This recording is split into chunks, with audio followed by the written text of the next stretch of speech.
Rota toko faharoa. Ary Naomi dia nanana havana lehilahy manankarem-be avy amin'ny fianakavian'i Elimeleka vadiny. Ny anarany atao hoe Boaza. Ary hoy i Rota vehivavy Moabita tamin'i Naomi: avelao aho andeha ho eny an-tanimbary mba hitsipina salohim-bary eo arian'izay olona ho tsara fanahy amiko. Dia hoy izy taminy: mandehana ary anaka. Dia lasa i Rota ka nandeha nitsipina teny an-tanimbary teo arian'ny mpijinja. Ary sendra tao amin'ny tanimbary izay anjaran'i Boaza, fianakavian'i Elimeleka indrindra, no nandehanany. Taoriana kely dia indro tonga i Boaza avy tany Betlehema, ka niarahaba ny mpijinja hoe: hiaraka aminareo anie ny tompo. Dia novalian'ireo hoe: hotahiny tompo anie ianareo. Dia nanontany ilay mpanompony sady lehiben'ny mpijinja, i Boaza, nanao hoe: mba izy io vehivavy tanora io? Dia namaly ilay mpanompo lehiben'ny mpijinja ka nanao hoe: ilay vehivavy Moabita io, izay niaraka tamin'i Naomi fony izy niverina tany amin'ny faritra Moaba. Nangatadalana izy mba hitsipina sy hanangona salohim-bary eo arian'ny mpijinja. Dia tonga izy ary naharitra ny asa teto hatramin'ny maraina ka mandraka izao. Dia kely foana no nijanonana tetsy an-trano tompoka. Dia hoy Boaza tamin'i Rota: mba ieno ny torohevitro, aza mandeha hitsipina any an-tanimbary hafa. Ary koa aza miala eto fa mijanona miaraka amin'ny vehivavy mpiasako. Jereo tsara ny tanimbary izay jinjain'ny mpanompoko, dia miarahaba amin'ireo vehivavy mpitsipina salohim-bary. Moa tsy efa nandidy ireo mpanompoko ve aho mba tsy hikasy tanànanao akory? Ary rehefa mangetaeta ianao dia mandehana misotro rano amin'ireo siny izay efa nofenon'ireo mpanompoko.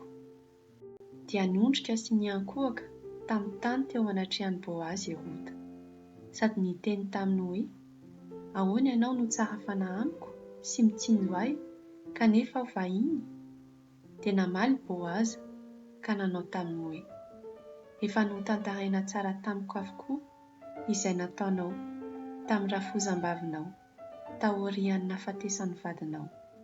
Reko ny nandaozanao ny ray aman-dreninao sy ny tany nahabeanao ka nandehananao aty amin'ny firenena izay tsy mbola fantatrao akory taloha.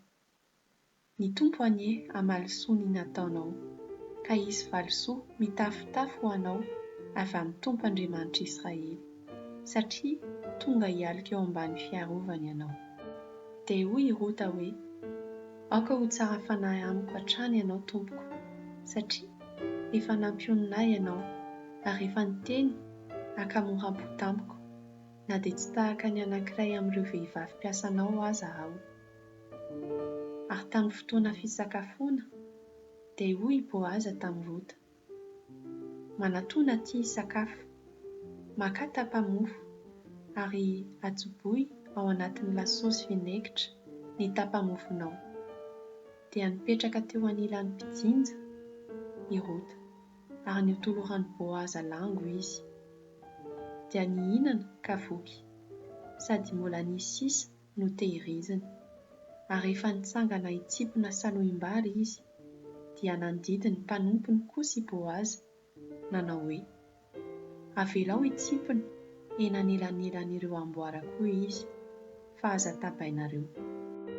Anasory mihitsy aza ny salohy sasany avy amin'ny amboara, dia ilozy mba ho tsiponina, ka aza miteny aza akory.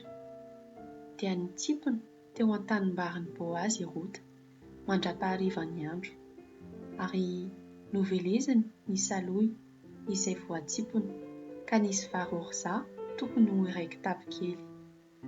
Dia nentiny izany, ka nakany an-tanàna izy, naseho nandrafozam-baviny izay voatsipona, sady navokany koa ary nomeny azy ny sisa tsy laniny tamin'ny sakafony. Dia hoy ny rafozam-baviny taminy: taiza no nitsiponanao androany Ary taiza ho aiza no ny asanao? Ho tahian'Andriamanitra ny ilay olona nitsinjo anao. Dia notantarainy Rota tamin'ny rafozam-baviny izay toerana sy olona niasany. Ka hoy izy hoe, i Boazy no anaran'ilay lehilahy niasako androany. Dia hoy Naomi tamin'ny venantovaviny, ny Tompo izay tsy mitsahatra manao soa amintsika velona sy amin'ny maty anie hita azy. Ho kosa izy hoe, io lehilahy io dia avy hanakaiky antsika ka anisan'ireo mahavitra antsika. Dia hoy indray Rota vehivavy Moabita, nomeny lalana koa aza aho mba hanohy tsimpony eny aorian'ny mpanompony mandra-pahavita amin'ny finjinjana rehetra. Dia hoy Naomi tamin'ny Rota venantovaviny, tsara izany anaka, satria voaka miaraka amin'ireo vehivavy mpiasan'ny Boazy ianao. Fandrao isika sy tanànanao raha any amin'ny tanimbary hafa. Dia nandeha nitsipona niaraka tamin'ireo vehivavy mpiasan'ny Boazy i Rota, mandra-pahavita ny fijinjana, ny vary orza sy ny varim-bazaha rehetra. Dia niara-mipetraka tamin'ny rafozam-baviny hatrany izy.